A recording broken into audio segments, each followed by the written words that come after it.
Eu gostaria de falar o que está no Evangelho de São João, no capítulo 8, do versículo 51. Quero dar um tempo para que você na sua casa abra.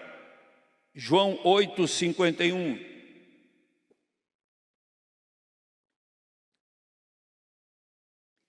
Jesus disse: em verdade vos digo que, se alguém guardar a minha palavra, nunca verá a morte.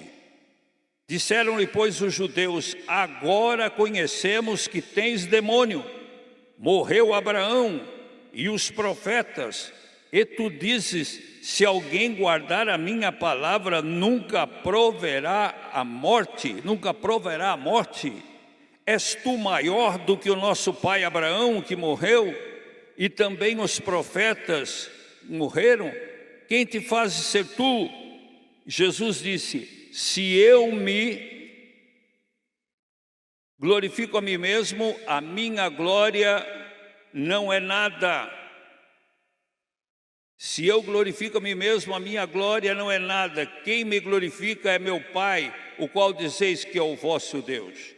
E pulando para os 8:56 de João, Jesus disse: Abraão, o vosso pai, exultou, se alegrou por ver o meu dia, viu e alegrou-se.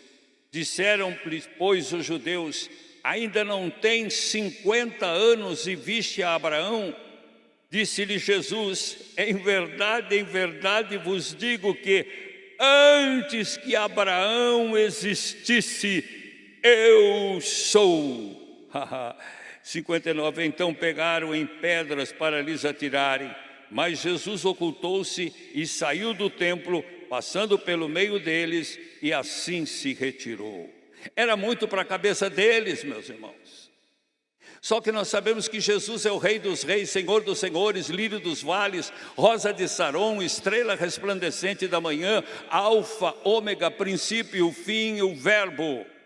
A Bíblia diz que o Verbo Jesus estava com Deus, e o Verbo Jesus era Deus. E todas as coisas que o Pai fez através do seu Filho, o Verbo Jesus. E sem o Verbo Jesus, nada do que foi feito se fez. Ele estava à direita do Pai, quando o Pai estava criando tudo. Ele chama as estrelas pelo nome. Quando o Pai disse: façamos o homem à nossa imagem, conforme a nossa semelhança, estava falando com o seu Filho no plural. Ele não disse: farei o homem, ele: façamos o homem à nossa imagem, conforme a nossa semelhança. Ele estava falando com o seu Filho Jesus e com o Espírito Santo, esse Deus trino.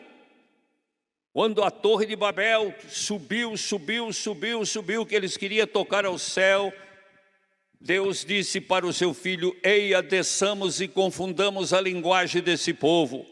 Foi aonde surgiu a variedade de línguas e de idiomas.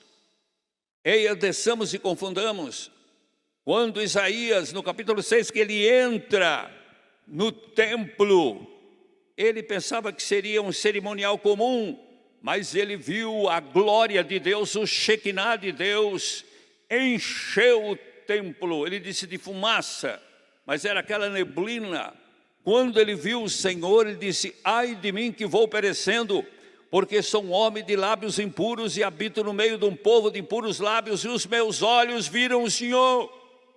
Mas Deus não queria morto, mas vivo. Deus não quer ninguém morto, Deus quer o seu povo vivo, para pregar, anunciar, testificar e levar a bandeira do Evangelho. Aí o que o Senhor fez? Precisava purificar aquela boca. E aí apareceu um querubim, um braseiro espiritual, e com uma tenaz pega aquela brasa, e aquilo voa sobre ele, encosta na sua boca e diz: pronto, o teu pecado foi purificado, agora você está preparado para ir. A quem enviarei? Quem há de ir por nós? Ele não disse: a quem enviarei, quem há de ir por mim? a quem enviarei, quem há de ir por nós? Ele estava falando com o seu filho. Jesus dizia, quem vê a mim vê o Pai, quem vê o Pai vê aquele que me enviou. Eu e o Pai somos um. Ninguém conhece o Pai senão o Filho, ninguém conhece o Filho senão o Pai, ou aquele a quem Ele quiser revelar. Eles andavam juntos, nunca se separaram, exceto quando Jesus foi cuspido, escarnecido, esbofeteado, injuriado, massacrado, desnudado, que deu a sua vida por nós, que puxou o pecado de Adão e Eva até a hora em que o Senhor há de voltar. E o salário do pecado é a morte. Ele morreu a nossa morte para que pudéssemos viver a sua vida. Sem Ele, o véu do templo não teria rasgado de alto a baixo. Fala de véu do templo, muitas pessoas não entendem. Meus queridos irmãos, lá em Êxodo, no capítulo 26, versículo 31 a 33, quando Deus construiu o tabernáculo, Ele colocou um lugar chamado Santo dos Santos, e ali Ele colocou a arca. A arca simboliza a presença de Deus com a tábua da lei, e era dividido. Ele mandou Moisés, em 4 colunas, fazer um véu que separava. Ali ninguém podia entrar, era onde o Senhor descia com seu Espírito, falava com seu povo, mas ali dentro. E somente um sacerdote, uma vez por ano, ele se preparava o ano todo, ele podia sair do lugar santo, onde tinha propiciatório, tinha, para atravessar aquele véu e para poder chegar. Uma vez por ano ele entrava com o seu incensário, balançando. Ele levava o sangue da expiação dos seus pecados e do pecado do povo. Ele fazia o cerimonial. Se ele saísse dali com vida, louvado seja Deus, ele teria um ano de vida, só o outro ano que ele ia entrar. Ninguém podia entrar ali na presença de Deus. Existia uma barreira. Mas quando nosso Senhor Jesus Cristo disse, está consumado, 27:51 de Mateus, o véu do templo rasgou. Quando Jesus morreu, o véu do templo rasgou de alto a baixo. Não foi de baixo para cima, de alto a baixo. Pronto, não é um sacerdote uma vez por ano para entrar. Jesus escancarou a porta do céu para que a gente possa, onde estiver, no carro, no caminhão, no ônibus, no avião, em casa orando, de joelho, em pé, tomando banho, em espírito de oração, você pode clamar, Abba Pai, você pode falar que nada vem a interceptar a sua oração. E quando Jesus morre, as rochas se fendem, os sepulcros se abrem. Muitos que morreram saíram com vida naquela ressurreição. Mais tarde, após a ressurreição de Jesus, entraram na cidade e foram conhecidos por muitos. Então Jesus passou por tudo isso. E esse véu, meus queridos, quando Moisés fez, séculos e séculos e séculos lá atrás, e os apavorados. Eu quero dizer para você, irmãos, que existem as orações que você grita no desespero. Eu grito no desespero quando não tem ninguém por perto e Ele ouve. Ele ouve aquela oração baixinha, um som inaudível, um som imperceptível, mas Ele ouve. E Ele ouve aquela oração que você está balbuciando, que você está mexendo os lábios, que não sai nada, somente gemidos. E quando saiu esse pensamento sobre mim, eu, de madrugada meditando, eu abri a palavra, disse, fala comigo, e saiu em 1 Samuel, capítulo 1, verso de 1 a 4. E lá aparece Eucana. Ele morava na região montanhosa de Efraim. Eucana, ele tinha 2 esposas, a Ana e a Penina. A Penina tinha filhos e Ana era estéril. Todos os anos, Eucana subia da sua cidade para adorar a Deus e oferecer sacrifício ao Senhor dos exércitos em Siló. E quando ele estava fazendo isso, Penina, todo ano, ano após ano, ela zombava, ela ria de Ana porque era estéril. Ana chegou num ponto que ela não comia. Ana chegou num ponto que ela não se alimentava. ela estava perecendo. E Eucana disse: mulher, por que você não se alimenta? Por que essa tristeza? Eu, como teu marido, não tenho o valor de mais de 10 filhos. Mas ela queria um filho. Ela sentia-se magoada, ofendida. E uma coisa que a gente descobre, irmãos, antes de Deus levantar um homem de Deus, antes de Deus levantar uma mulher de Deus, antes de Deus levantar um profeta, primeiro Ele levanta uma mãe, porque é a mãe que gera o profeta, ou a profetisa, o servo e a serva. Então, teve uma vez que ela subiu, a angústia, a opressão, a depressão era tão grande, que ela chega ali, perto de Eli, o sacerdote, em Siló, enquanto estavam oferecendo o sacrifício, ela começou a orar, a orar, a orar, lágrimas e mais lágrimas. Seus lábios mexiam, não saía som algum, tristeza. E o sacerdote Eli teve uma interpretação errada, ele disse: o que está acontecendo com essa mulher? Chamou ela num canto e disse: até quando você vai agir dessa maneira? Aparta-te do vinho, não peque diante de Deus, não apareça desse jeito embriagada. Ela disse: a tua serva não está embriagada, a tua serva não bebe vinho, a tua serva não é escrava de Belial. Isso é angústia do meu coração. Eu estou clamando, eu estou rasgando a minha alma diante do Senhor. Aí o sacerdote Eli entendeu e disse: que Deus te ouça. E ela disse amém. Aí ela volta para a casa lá em Efraim, junto com Eucana e a outra Penina zombando. Mas aquela fé, naquela oração que não tinha palavras, ela sabia que ela estava sendo ouvida. E ela engravidou-se. Engravidou-se, quando o menino nasceu, acabou a tristeza, a angústia, a opressão, a depressão, a acusação de Penina caiu por terra. E Eucana disse: vamos até Siló. Ela disse: não. Vão vocês. Quando o menino desmamar, eu o levarei e o entregarei ao serviço do Senhor para Eli, e na sua cabeça não passará navalha.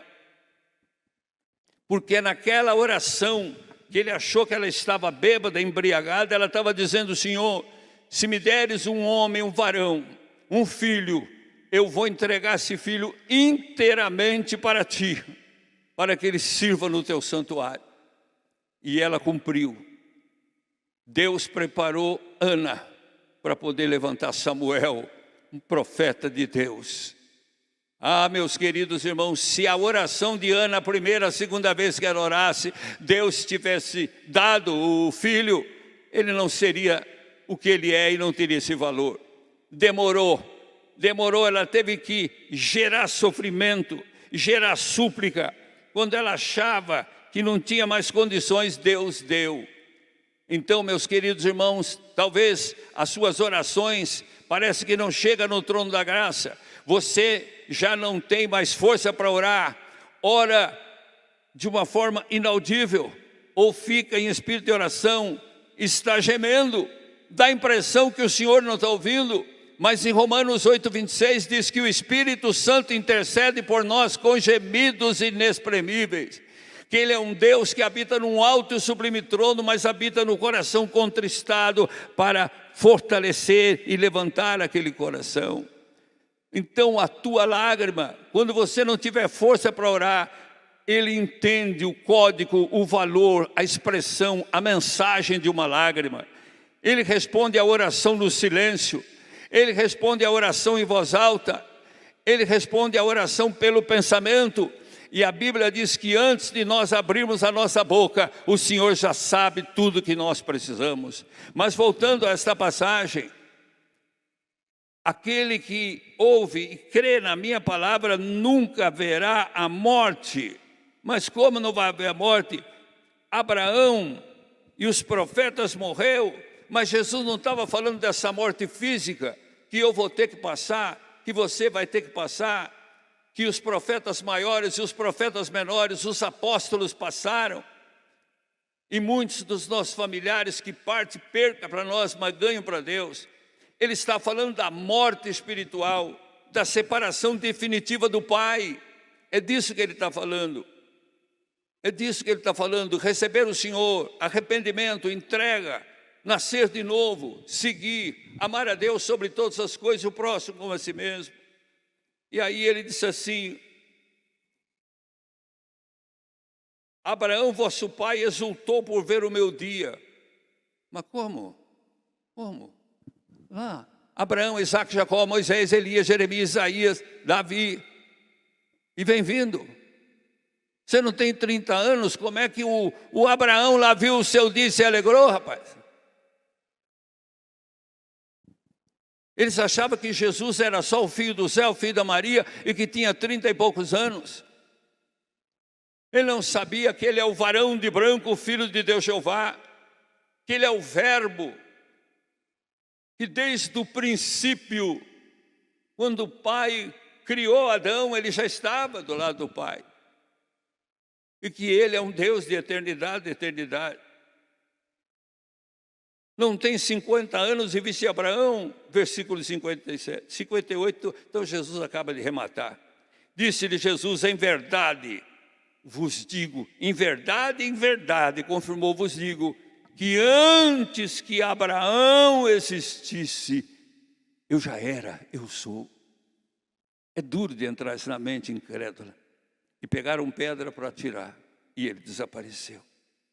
Esse Jesus deu a vida por nós.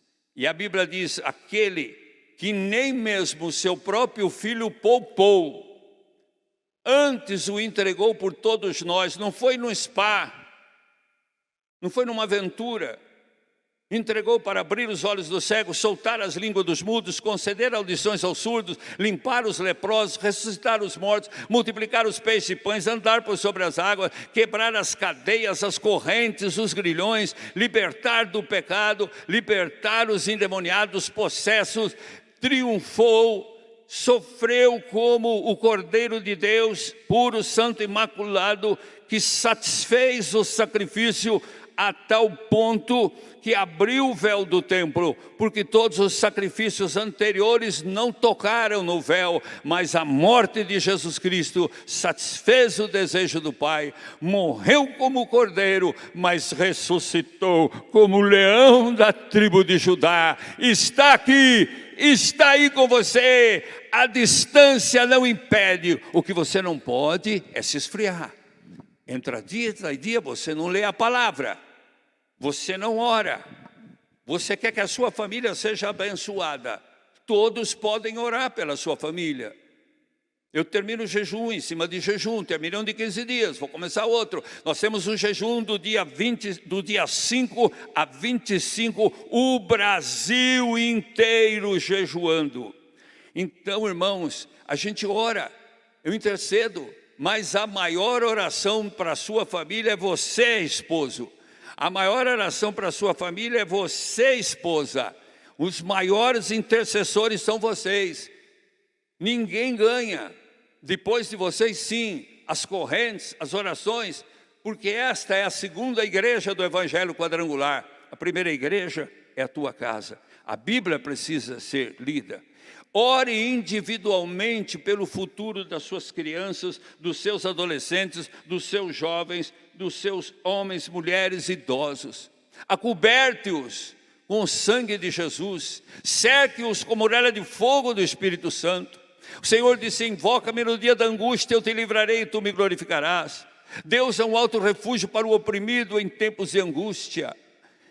Ah, meus queridos irmãos, não cesse de orar, não cesse de ler a palavra, não cesse de falar com Deus. Esteja preparado, Nós não sabemos a hora em que a voz do arcanjo vai ecoar, a trombeta vai tocar, ou ele virá nas nuvens dos céus, ou nós partiremos através de um acidente, AVC, infarto, derrame, coronavírus, seja lá o que for.